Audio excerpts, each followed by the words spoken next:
réconforter. Je ne sais pas dans ta pratique courante, lorsque tu reçois un patient qui est Covid, qui nécessite une hospitalisation, est-ce que pour nos interlocuteurs, nos amis qui nous suivent et qui ne sont pas médecins, ou même pour les médecins, tu peux nous dire quel est le protocole que vous utilisez dans la prise en charge thérapeutique? Très brièvement. Oui, ça, je veux bien l'apporter peut-être après le discours du professeur Yombi. Comme ça, on rentre parce que je sais que ça va susciter beaucoup de questions. Super. C'était pour remettre un peu d'espoir avant de parler des vaccins. Ça va, merci. Voilà, merci Dominique. Professeur Yombi, merci d'avoir accepté notre invitation. Le professeur Jean-Cyr Yombi est chef de clinique au service de médecine interne, maladies infectieuses et tropicales des cliniques universitaires Saint-Luc. Il travaille également au centre de référence SIDA de l'UCL et à l'Institut de recherche expérimentale et clinique, toujours au niveau des cliniques universitaires Saint-Luc. Il est également professeur à la faculté de médecine de l'Université catholique de Louvain. Professeur Yombi, le sujet que vous allez nous présenter aujourd'hui est celui qui focalise un peu toute notre attention. Et donc, c'est type et différence des vaccins proposés, quid des effets secondaires et de leur innocuité. Revue de la littérature. Cher professeur, à vous la parole. Votre micro est coupé. Le micro est coupé, Jean-Cyr. Bonjour à tous. Merci d'avoir pris le temps un dimanche après-midi pour venir partager cette heure de discussion. Le sujet de vaccination est un sujet hot topic, comme vous savez, et en 15-20 minutes, je ne peux pas partager avec vous toutes les données qui puissent permettre une analyse tranquille de la situation.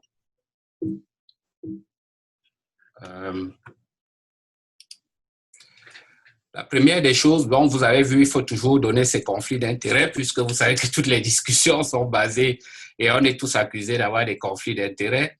Donc, vous voyez, mes conflits d'intérêts sont là. Je n'ai aucun conflit d'intérêt avec une fibre de vaccination. Comme ça clarifie les choses. Les autres conflits d'intérêts sont là. C'est important dans la période qui court. Ben, je ne vais pas vous refaire le topic qui a déjà été fait par les autres collègues de l'historique par rapport à la maladie qui nous occupe. Ce qui est surtout, vous avez vu les différentes étapes de cette maladie et vous connaissez la situation à l'heure actuelle qui est celle depuis le 11 mars où l'OMS a déclaré la pandémie que nous subissons depuis.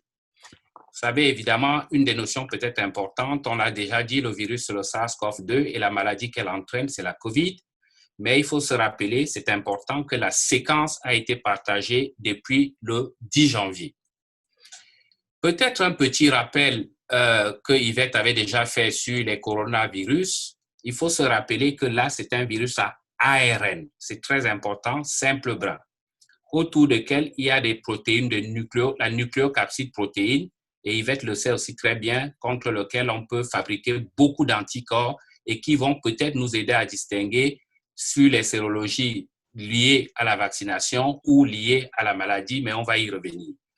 Et ici se trouve la protéine qui nous intéresse le plus. Vous voyez, elles sont disposées sous forme d'une couronne, d'où le nom de coronavirus. C'est la spike protéine qui est vraiment la protéine qui va nous intéresser dans la vaccination.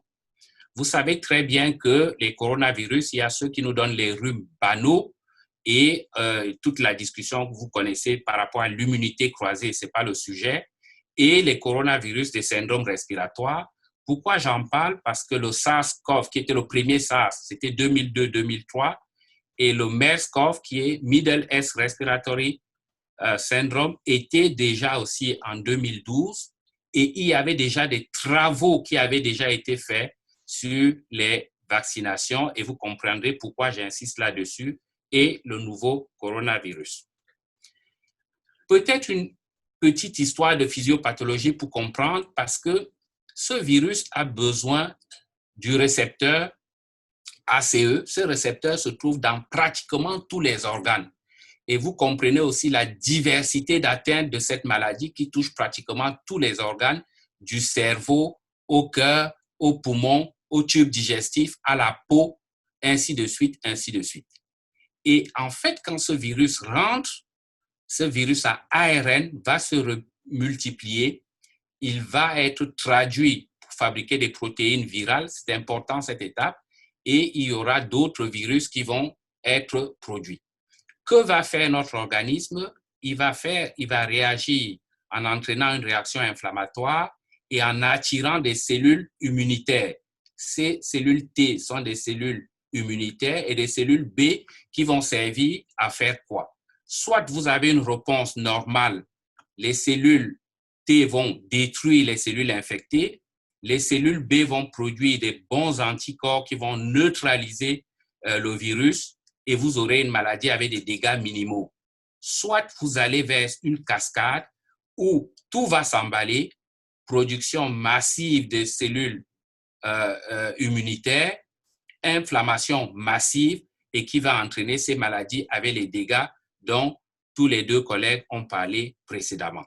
Donc, vous comprenez qu'il y a deux types d'immunité, une immunité cellulaire T et une immunité humorale B, production des anticorps. C'est important de comprendre ces deux notions. Les collègues vous ont dit, nous sommes dans une maladie transmissible avec plusieurs phases qui nécessitent des traitements différents. Et ces phases au niveau hospitalier, vous voyez qu'entre 7 et 10 jours, c'est là où les gens commencent à arriver parce qu'ils se dégradent. Et vous voyez que certains vont basculer vers des phases terribles aux soins intensifs avec une mortalité qui est très importante. Vous savez également que cette maladie, certains ne vont pas faire de symptômes, d'autres vont en faire, d'autres vont faire des formes sévères. Heureusement, la majorité, comme Fito vous a dit, font des formes pauci-symptomatiques, voire modérées, et il n'y a que 20% qui vont évoluer vers des formes sévères. La question est, pourquoi certains vont faire des formes symptomatiques, asymptomatiques, et d'autres vont faire des formes sévères? Qu'est-ce qu'on a comme outil? Vous savez, c'est les mesures barrières. Je ne vais plus réinsister dessus. Les traitements sont décevants. Notre bonne vieille cortisone reste pour nous aider. Mais en plus, ce qui se passe, c'est que cette maladie-là, on peut dire ceux qui font les formes sévères vont garder des séquelles, mais même ceux qui ne font pas des formes sévères, vous voyez que des gens entre 18 et 30 ans, 20% vont garder des symptômes au long cours. C'est ce qu'on a appelé les COVID longs. Et on ne sait pas chez qui, pourquoi, quels sont ces facteurs de risque. À côté de ça, vous avez toute la série des gens qui vont diminuer les anticorps, perdre les anticorps, et ceci a fait craindre toutes les maladies qui vont revenir. Et ce fait que les maladies vont revenir va entraîner le fait qu'on ne sait même pas si, dans une première phase, vous faites une maladie légère, vous pouvez faire une forme sévère. Donc, il y a ce problème-là. Heureusement, on sait aujourd'hui que quand vous faites des anticorps, le risque de réinfection reste quand même assez faible. 12 000 soignants ont été testés en Angleterre. Vous voyez ici, ceux qui avaient développé des anticorps peu avaient fait de COVID symptomatique. Donc, à l'heure actuelle, on sait que quand vous faites des anticorps, vous avez une diminution du risque de redévelopper une réinfection. Et en plus, on sait qu'à l'heure actuelle, la protection peut se poursuivre entre 3, 6 et certains papiers parlent de 8 mois. Donc, on est en fait en face d'une maladie qui est transmissible. Certains seront asymptomatiques, d'autres symptomatiques et vont faire des formes sévères, critiques. On ne sait pas toujours pourquoi. Et même quand vous ne faites pas des formes sévères, vous pouvez garder des symptômes au long cours. Et la recherche des traitements, comme Dominique vous a dit, n'a pas été d'un grand succès. Donc, voilà, on s'est dit qu'il fallait dessiner un vaccin. Est-ce que le vaccin va répondre à toutes ces questions que je viens de préalablement définir? C'est ce qu'on va essayer de voir ensemble. Ici, vous avez les différentes plateformes de type de vaccins. Les vaccins inactivés et les vaccins qui sont atténués, c'est-à-dire que c'est un virus quasi complet que chimiquement on rend inactif, et des vaccins contre un virus dont on a atténué la virulence. C'est les classiques vaccins qu'on a développés jusqu'à l'heure actuelle. Puis, vous avez d'autres types de vaccins, par exemple des vaccins qu'on utilise un vecteur viral, par exemple l'adénovirus de chimpanzé, et qui n'est pas réplicatif. Et les derniers vaccins qu'on a approuvés, c'est ceux qui utilisent la technologie de l'ARN messager dans lequel vous introduisez un fameux gène qui est ici le gène qui va produire la protéine Spike S, qui va dire à l'organisme qu'il y a cette protéine et qui va enclencher le mécanisme de la réponse immunitaire. Vous voyez ici la majorité des vaccins qui sont bien avancés. Les vaccins qui ont eu une autorisation émergente, c'est ceux-ci. Vous voyez que c'est Pfizer et celui de Moderna, c'est à base d'ARN messager. Vous voyez que les vaccins, la majorité des vaccins chinois sont inactivés. C'est des vaccins inactivés. Le vaccin russe, c'est un vaccin avec un vecteur non réplicatif. À l'heure actuelle, nous n'avons que 2 vaccins qui ont eu une autorisation d'utilisation urgente. Ces 2 vaccins sont des vaccins à ARN messager dont je vous ai mis la structure ici. Il s'agit du vaccin Pfizer et du vaccin Moderna. Une notion que vous devez retenir, c'est celle de l'ADN, parce que ça pose beaucoup de problèmes. Habituellement, notre ADN qui se trouve dans les noyaux va avoir une transcription en ARN prémessager, puis va se transformer en ARN messager et va passer en dehors du noyau pour être traduit et produire des protéines. Il ne fait pas habituellement le chemin inverse. C'est très important. Certains vaccins certains virus qui sont à ADN, comme par exemple celui de l'hépatite B, peuvent être traduits de la même façon, mais vous voyez qu'il n'y a pas ce chemin inverse parce qu'ils n'ont pas, contrairement à certains virus qui sont des virus à ARN. L'exemple typique, c'est le virus du VIH, du sida, qui a la capacité, grâce à sa transcription inverse, de pouvoir refabriquer le chemin inverse et rentrer dans notre noyau, dans l'ADN. C'est important de comprendre ça parce que l'ARN messager qu'on a ne pourra pas être retranscrit parce que nous n'avons pas cette capacité, même si on peut discuter de ce qu'on appelle les virus endogènes, rétrovirus endogènes, ça c'est autre chose. Donc c'est important de comprendre cette nuance-là. Mais l'histoire de l'ARN messager n'est pas si nouvelle. On le découvre en 1961.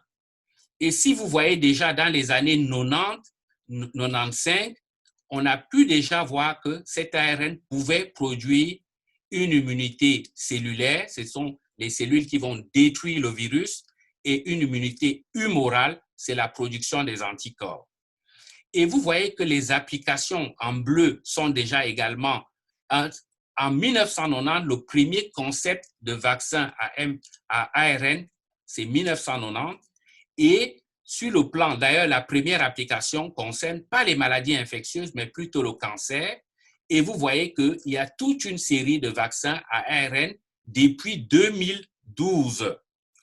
Donc, les vaccins de la COVID ne sont pas les seuls vaccins à ARN.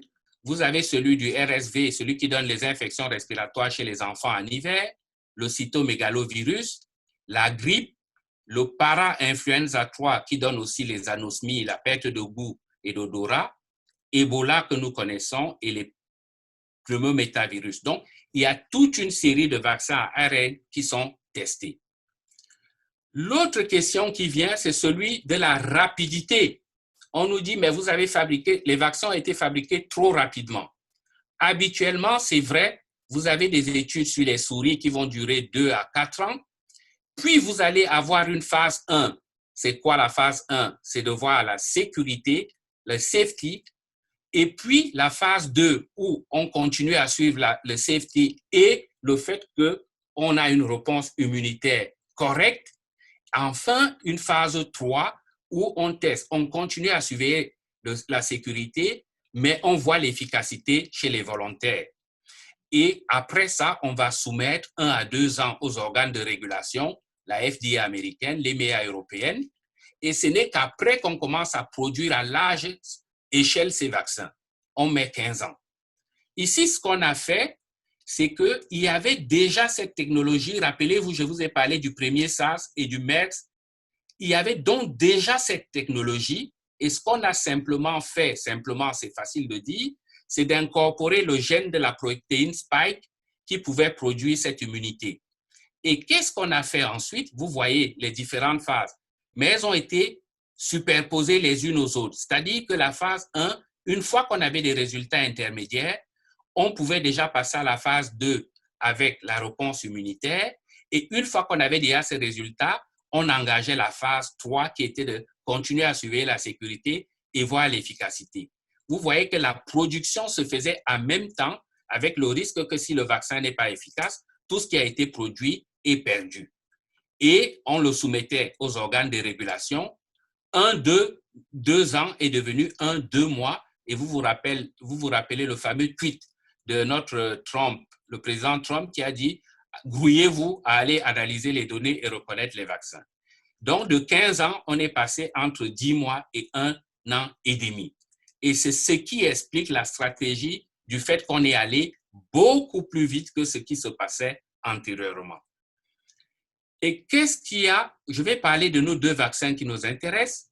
Qu'est-ce qui se passe? C'est qu'on prend cet ARN messager, on met le gène qui produit le spike et on le protège dans une nanoparticule de lipide parce qu'il est très fragile. Si vous l'injectez comme tel, il va être rapidement détruit par nos cellules immunitaires. Et donc, l'idée est que cette particule arrive dans le muscle où vous l'injectez et rentre dans ces cellules et il sera transcrit en protéines qui vont fabriquer la fameuse protéine spike qui va enclencher la réaction immunitaire, qui va produire les anticorps qui vont nous protéger. 2 grands vaccins à l'heure actuelle, le vaccin de Pfizer. Je vous rappelle ici la phase où on a vu qu'il produisait suffisamment d'anticorps et même parfois ces anticorps étaient supérieurs à ceux des contrôles qui avaient fait simplement la maladie. Je rassure aussi ceux qui ont peur de ce qu'on appelle la fabrication d'une immunité qui va aggraver la maladie. Vous voyez que quand on regarde, il s'agit d'une réponse immunitaire cellulaire de type dirigée par les CD4, de type TH1. Donc, il y a peu de crainte qu'elle entraîne ce qu'on appelle une aggravation de la maladie liée à la réaction immunitaire. Quelles sont les caractéristiques des gens qui ont été utilisés? C'est important de voir. D'habitude, dans les études, il y a peu de femmes, mais ici, c'était presque la moitié. Il y a des blancs, des noirs. Vous voyez que les noirs, c'est 10%, c'est en moyenne ce que vous retrouvez dans les études. Il y a les jeunes, les vieux qui étaient suffisamment repartis. C'est d'ailleurs intéressant de voir que les gens qu'on considère au-dessus de 65 ans, vous avez pratiquement 20% de ces gens qui étaient à et vous avez vu que l'efficacité était, globalement, il y avait 170 cas de COVID, 162 dans ceux qui n'avaient pas reçu le vaccin et 8 dans ceux qui avaient reçu le vaccin. Il s'agit d'administrer 2 doses. Les 2 doses du vaccin de Pfizer, c'est une dose J1 et une dose 21 jours après. Efficacité 95%. Si vous regardez l'efficacité en fonction des tranches d'âge, elle est reproductible. Vous regardez en fonction du sexe, homme-femme, il n'y a pas de différence. Selon les races, non plus. Selon les pays, non plus. Et si vous regardez avec les gens qui avaient les facteurs de risque, c'est-à-dire les maladies associées, vous voyez également que l'efficacité est idem, quel que soit l'âge et quel que soit le fait que vous ayez ou pas des facteurs de risque.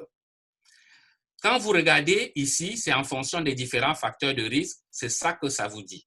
Donc, nous sommes dans une efficacité qui se reproduit non seulement en fonction des tranches d'âge, en fonction des races, en fonction des sexes et en fonction des facteurs de risque associés ou pas.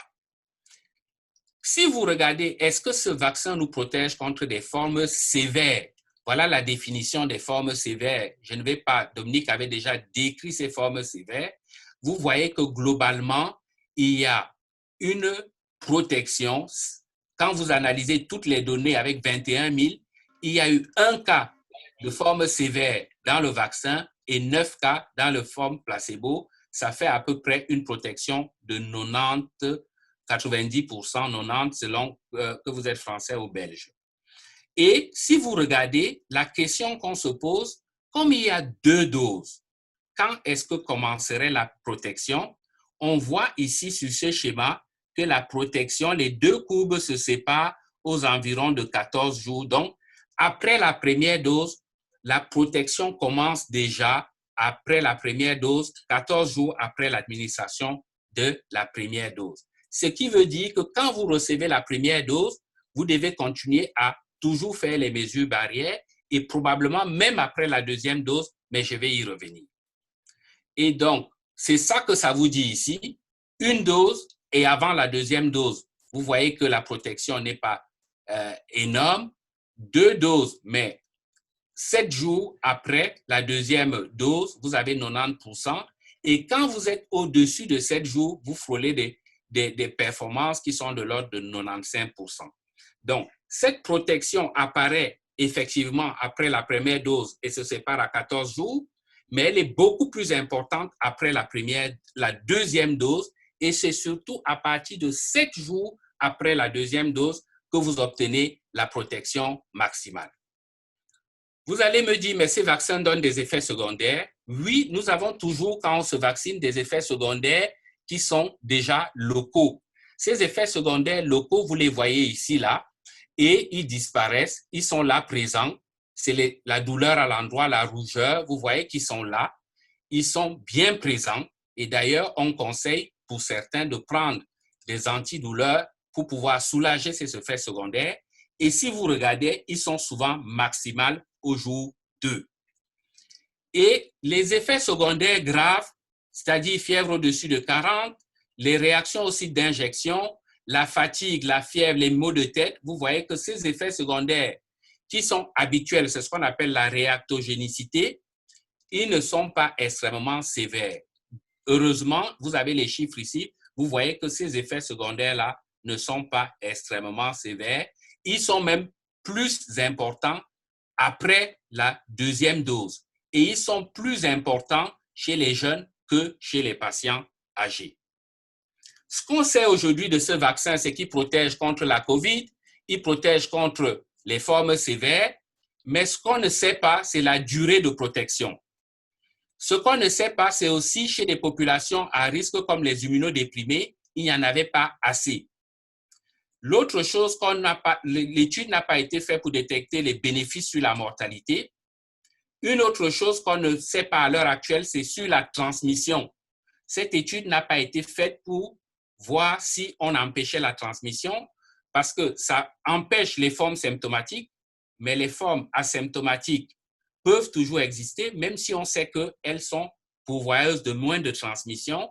Et donc, si vous associez peut-être les formes asymptomatiques et la réduction des mesures barrières, vous pouvez toujours entraîner une notion de poursuite de la transmission. Donc, nous devrons suivre l'efficacité sur la transmission. Ce qu'on ne sait pas, c'est si vous avez déjà fait un COVID, s'il faut vous vacciner tout de suite. Ce qu'on sait, c'est que les gens qui ont fait la COVID ont une certaine protection, donc je ne suis pas certain qu'il y a chez eux une urgence, mais si les gens souhaiteraient se faire vacciner pour se protéger éventuellement des formes sévères, même si on pense qu'elles sont rares, on pourrait discuter de la vaccination. Nous n'avons pas de données chez les enfants parce qu'ils n'ont pas été introduits. Pas de données chez les femmes enceintes non plus. On n'a pas suffisamment de données chez les femmes enceintes. On ne sait pas quel sera l'impact. Vous avez suivi des nouveaux variants qui vont apparaître sur la vaccination, puisque cette vaccination, la plupart des mutations touchent la protéine S. Et effectivement, nous n'avons pas de données sur les effets secondaires au long cours, ni sur la protection des formes de COVID long. Dominique, je pense que je suis quasi à combien de minutes, Dominique?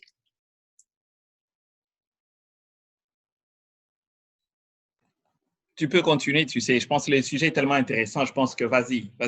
Le deuxième vaccin, c'est le Moderna. Même chose, 3 études. Vous les voyez comment ils ont été étalés et ça vous montre encore la superposition des 3 études. Vous voyez la phase 1, la phase 2, la phase 3. Vous voyez qu'on a superposé alors qu'habituellement, elles se suivent. Donc, dans cette phase-là, il est aussi important de regarder le profil des patients. Les hommes, les femmes, les âges, ils sont bien repartis. Plus de 25% avec plus de 65 ans. Vous voyez encore que ça tourne à 10% des Noirs, ce qui est habituel. dans les études, vous voyez que pour les travailleurs de soins de santé, il y en avait à peu près 25% dans chaque bras, parce que les travailleurs de santé seront parmi ceux qu'on va vacciner le plus. Et vous voyez qu'il y avait suffisamment de gens à risque. Si vous prenez les gens qui avaient plus de 65 ans, c'était 25%. Et des gens qui avaient des maladies à risque, vous voyez ces maladies à risque-là, il y avait à peu près 22% dans chaque bras qui avaient des maladies qui les mettaient à risque des formes sévères. Vous voyez aussi que les gens qui étaient connus, alors qu'on voulait les exclure, avoir un statut de COVID au moment de l'étude, il n'y en avait pas beaucoup. C'est très faible. Donc, les données, pour interpréter les données sur des gens qui avaient déjà de la COVID, c'est quand même aléatoire parce que les données ne sont pas très puissantes. Voilà ici l'efficacité. Vous avez l'efficacité globalement qui est aussi de 94%. C'est important de le montrer. Cette efficacité se reproduit également dans les différentes classes d'âge.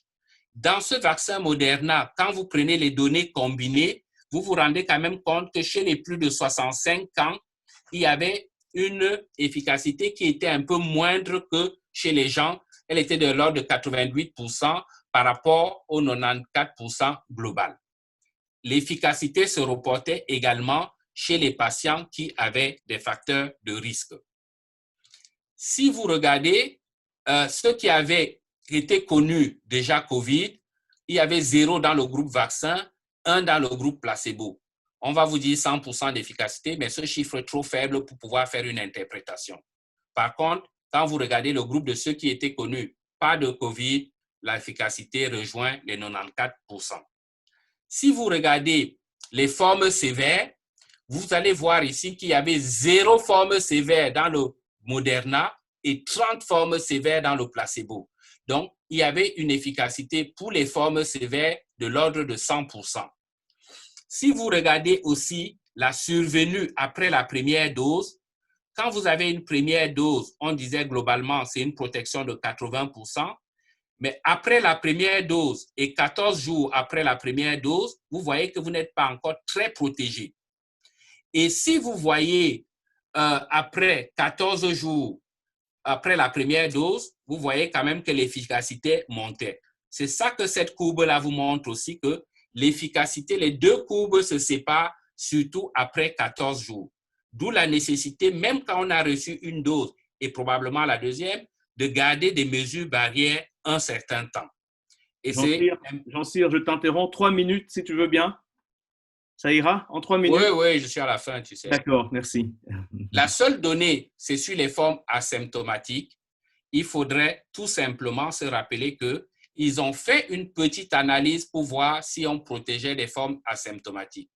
Dans le groupe vaccin, il y avait 3 fois moins que dans le groupe placebo.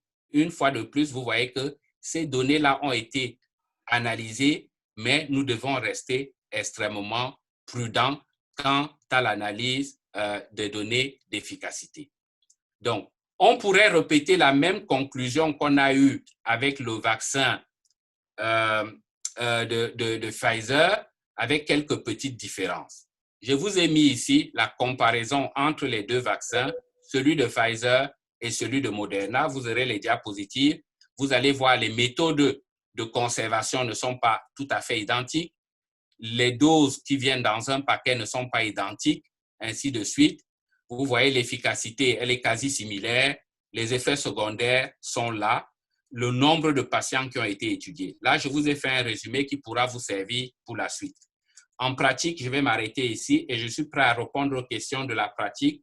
Quand vacciner, quand faire les doses, quand espacer. Si vous ratez une dose, est-ce qu'on peut vacciner avec un autre vaccin? Est-ce qu'on doit changer de vaccin ou pas changer de vaccin? Que faire chez les femmes enceintes? Que pas faire chez les femmes enceintes? Que faire chez les immunodéprimés? Je reste à votre disposition. Merci de votre attention.